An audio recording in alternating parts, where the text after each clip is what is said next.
whoever wants to answer this question first, the first time that you saw the Rocky Horror Picture Show, became aware of it, I know with something that is this ingrained in all of us, it may be difficult to isolate that moment, but to the best of your ability. Oh, I remember vividly because I was a freshman. I was 14 and I hung out with a lot of older people, and they took me to the big town next to my small town, and I had no idea what I was getting into.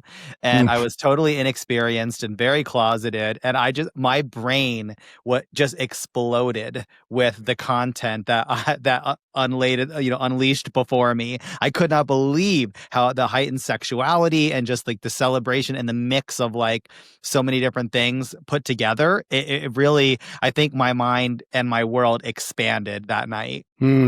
Yeah. How about you, Drac? So I rented the movie from, I don't know, what was it, Errol's or whatever the video store was back in the day. It was like a VHS, I'm sure. And I took it home and I was like, I didn't think about it. I just threw it in and the family was around, walking around or whatever. And then I was like, oh, I need to stop this and watch this after everybody goes to bed.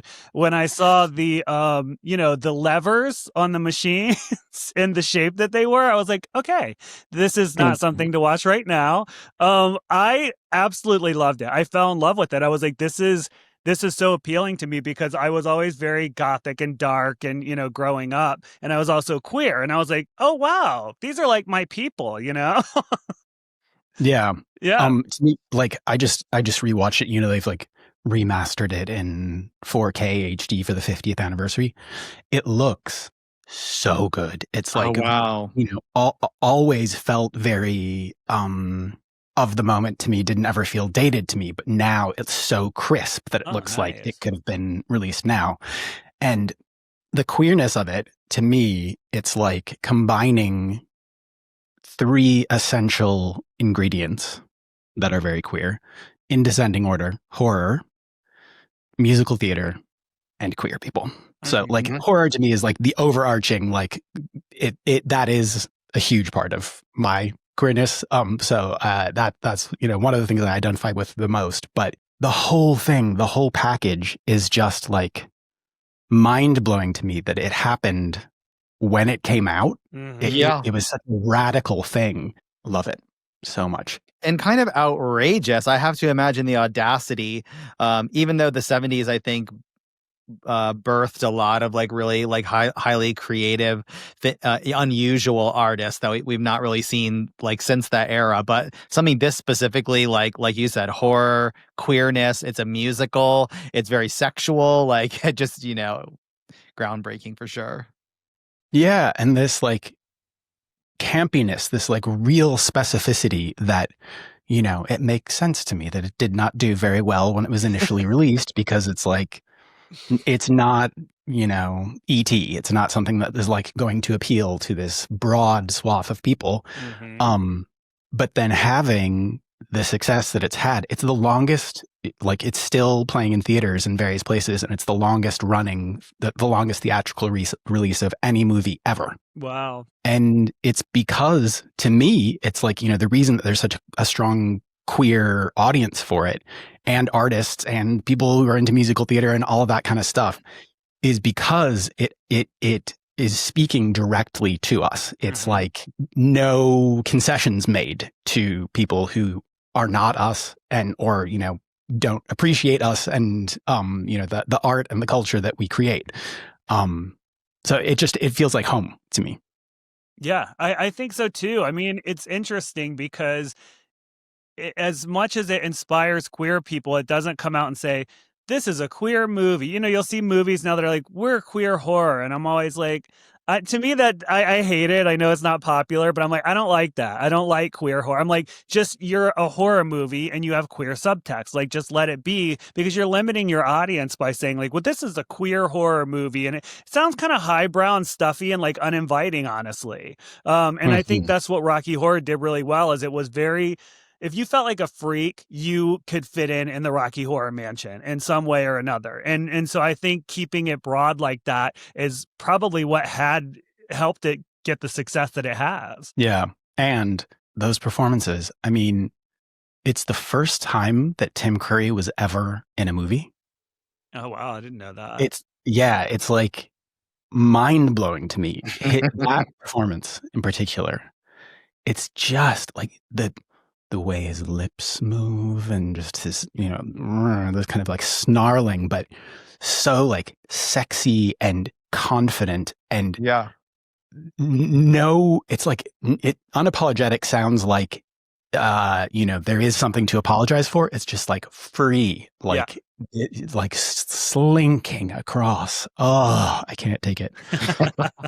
No, I've never, and I've never, at the time, I had never seen anyone act that way. So like languid and just relaxed in their unusual, I was going to say sluttiness, but that's not the right word. But there's like a high key sexuality that permeates everything, and it is hypnotic. Like I can't imagine. I don't want to see anyone ever play that role because it was just. I mean, it was perfect. But all the characters too were so unique. It's like it would be hard to recast it because they're all so unique in how they present their characters. I don't know. I think you think of like Little Nell and the way she sang and the way that she danced around. It was so original. So I think that the movie was like all those characters are the same, I think, in that way. Yeah.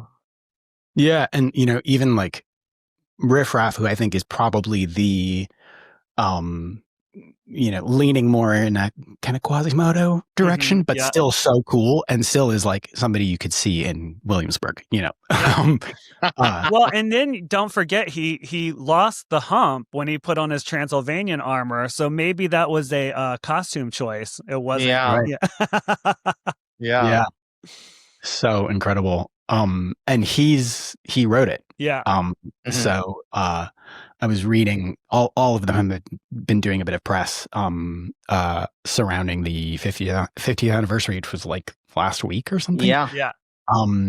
And he was just talking about how insane it was, how it completely changed his life, and he was kind of a struggling actor, and then this thing came along and it just transformed everything for him, and his life has never gone back to before that project. That side of things, and like Susan Sarandon being the star of it and thinking of who she has become as an actor, and she still loves it. Like she doesn't, it's not something that she's like, oh yes, that was a very specific time in my life. Like still really right. Mm-hmm. That's very common. Yeah.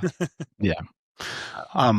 The kind of, the queerness is this overarching, like very dominant thing for me, but the music as well, that the kind of like, it's not quite glam rocky, like influence stuff. I mean, like Frank-N-Furter's makeup was done by somebody who'd done makeup for Bowie and Mick Jagger and stuff. So there are those little nods to stuff there, but thinking about like what the Time Warp is and how like anywhere that I go where that gets played on the dance floor, even if they've never seen the movie, it just like lights everyone up. Yeah. So yeah, did that aspect of it, the music kind of connects with you as much as the aesthetics? Well, I think I fell in love with the music much later than the aesthetics. And just to throw it out there, the Time Warp is probably one of my least favorite songs from the soundtrack. I actually feel like there's so many other ones that are, I mean, you could just hit play and listen to the whole thing like over and over. It's very easy. Yeah, it's probably the only soundtrack I know every single nuance of every breath to. I've listened to it so many times, but it was interesting because you're right. It didn't really have quite a glam rock feel. It was almost like 50s hot rod mixed with like that 70s, like Age of Aquarius kind of, some of the instrumentation is it's very unusual, actually. It's an unusual combination of influences, but it definitely has a blues vibe underlying, I think. Yeah.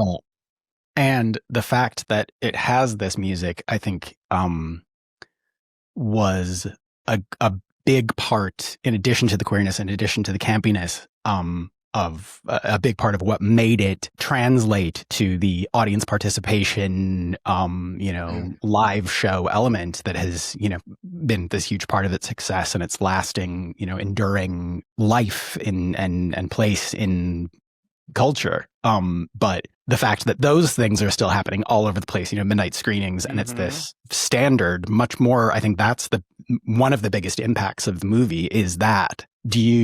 How familiar are you with all of the responses to what goes on the screen? Like with the live experience? Just only peripherally, but backing up to my story, my first experience, I was 14 in a movie theater in the town next to mine, and I was not ready. I had no idea what I was signing up for. So when people started throwing stuff and jumping in the aisles and doing this dance that I had no idea what it was, it really kind of seared the experience into my brain. So, a toast and the rain and the newspapers and all that kind of stuff, I'm aware of it, but I haven't gone enough to the live experience to really, become that familiar with it. Yeah, I've been a couple of times over the years. It's not my favorite, the live experience, even though I can appreciate it because I want to watch the movie and it's distracting. So that's how I always felt. But I'm like, love that this happens. Don't need to be here. But also how complicated and how constant it is.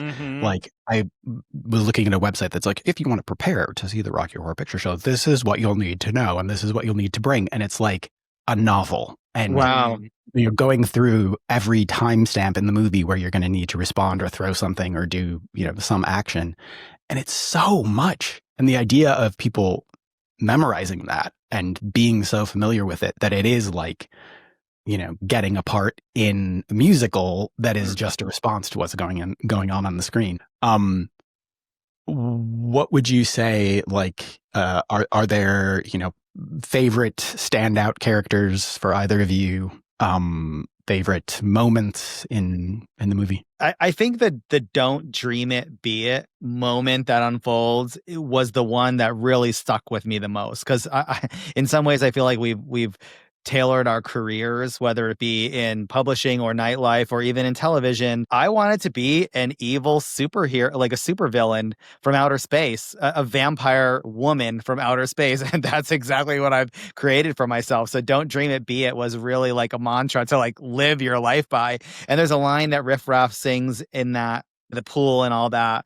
I forget what song it is, but he's kind of singing like, "I'm your new commander, you are now my prisoner," and like, your lifestyle is too extreme, which that just made my senses tingle when I heard your lifestyle is how do you live a lifestyle that's too extreme that could make people want to kill you? And it just relates to being queer and living your life.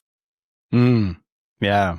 How about you, Drac? Any God, there's so many. I mean, I love Magenta's wig. That's always been a huge inspiration, both when she's just normally in the mansion as the servant and especially after she becomes, she dons her Transylvanian armor.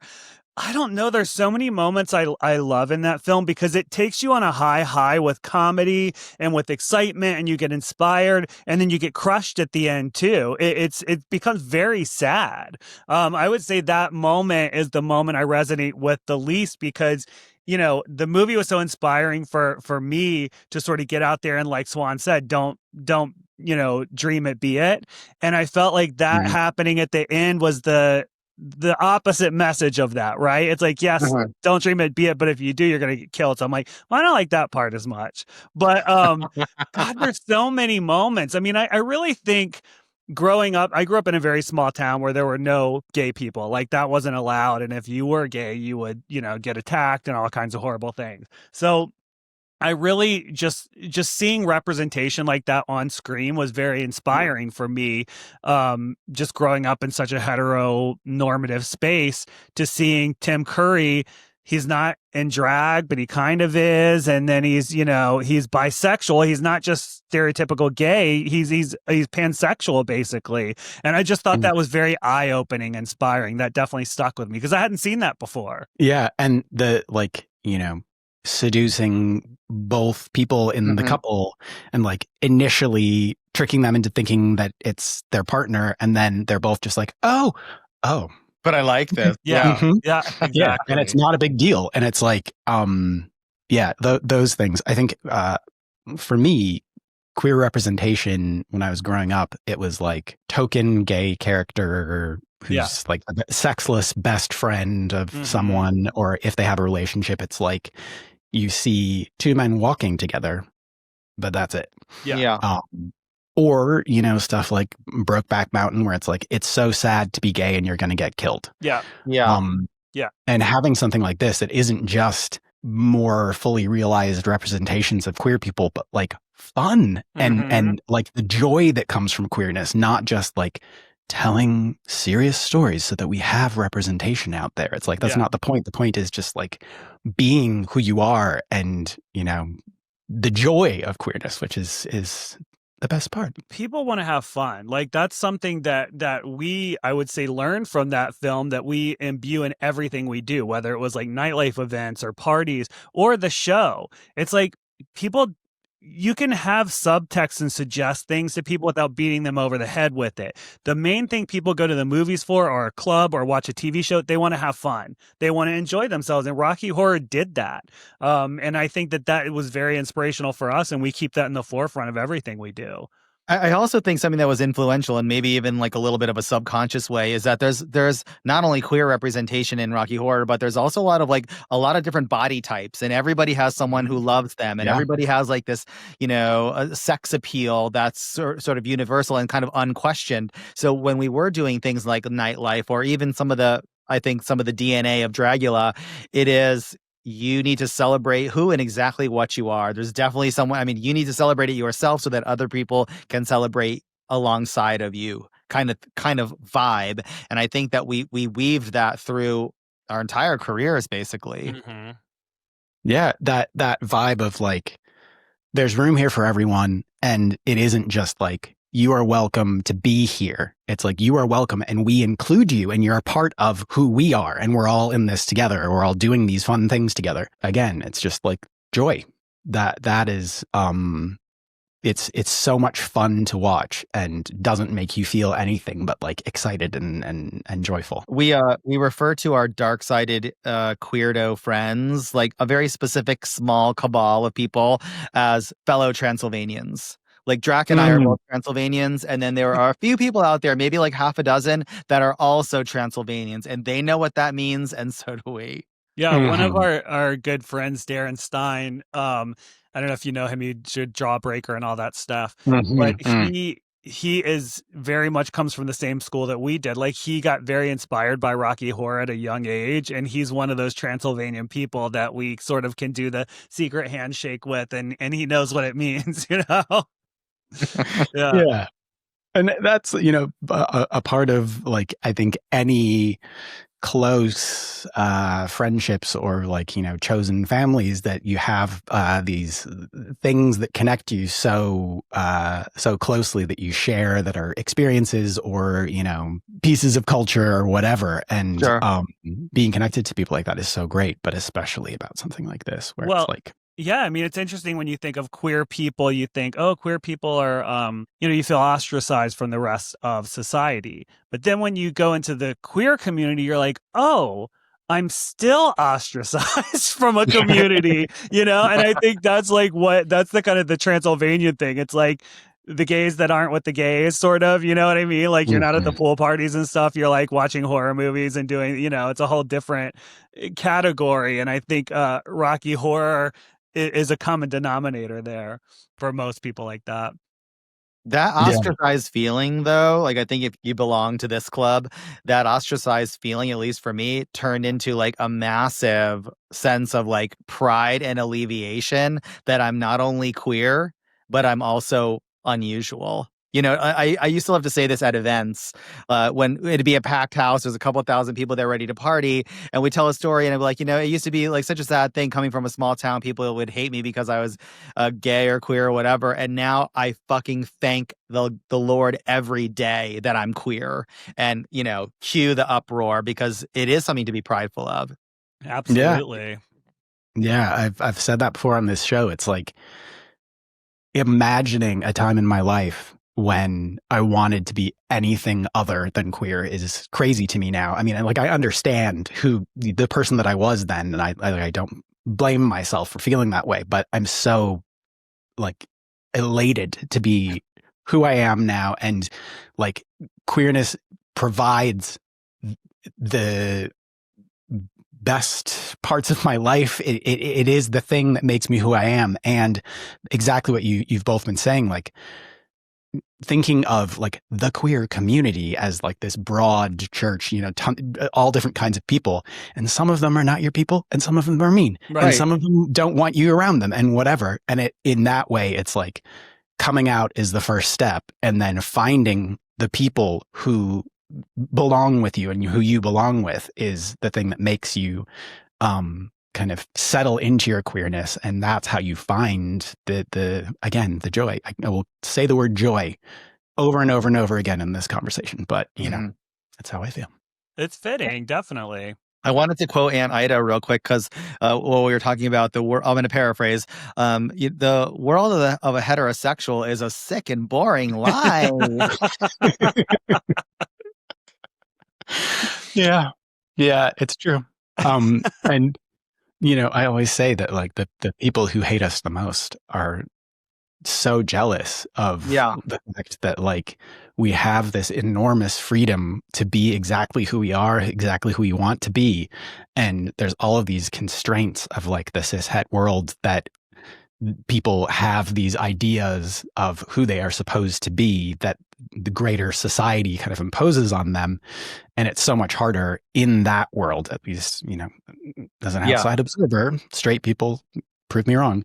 But it's so much harder to push back against that when, you know, queer people, it's like we get to make our own rules and we get to decide who, you know, what our culture is, who, you know, who we define ourselves as, and we don't have to, you know, conform to those things. So, well, because I think we all learned early on that we don't have to listen to, you know, to be ourselves. We cannot listen to everything that we're taught. So we question everything we're taught, and it's very freeing. And I think a lot of heteronormative people, you know, they don't ever question that stuff. They just follow the line that they're supposed to. And so, you know, it's like Swan said, it's a sick and boring life.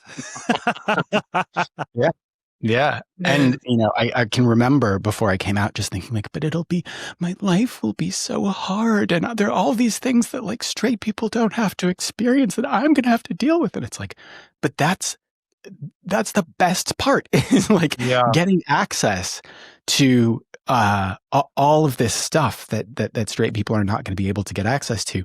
And my God, how much of a relief is it to just be who you are? Right. The nightmarish pressure of scenarios and like trying to force fit yourself into some place where you just do not fit. Like you said earlier, I also understand that the person that I was at the time and I did what I needed to do to survive, like so many other queer people, but I couldn't be happier with just accepting it and moving on in any creative venture or whatever way I want to develop as a person. Like I don't have, and we all don't have those constraints if we accept ourselves and we go forward. Yeah. And having stuff like this movie, I mean, I feel similarly about like John Waters' work, where I see like open, honest representations of queerness that are very, very specific. That specificity, the weirdness, the and like silliness and camp and whatever, those are the things that really appeal to me and they get me really excited. So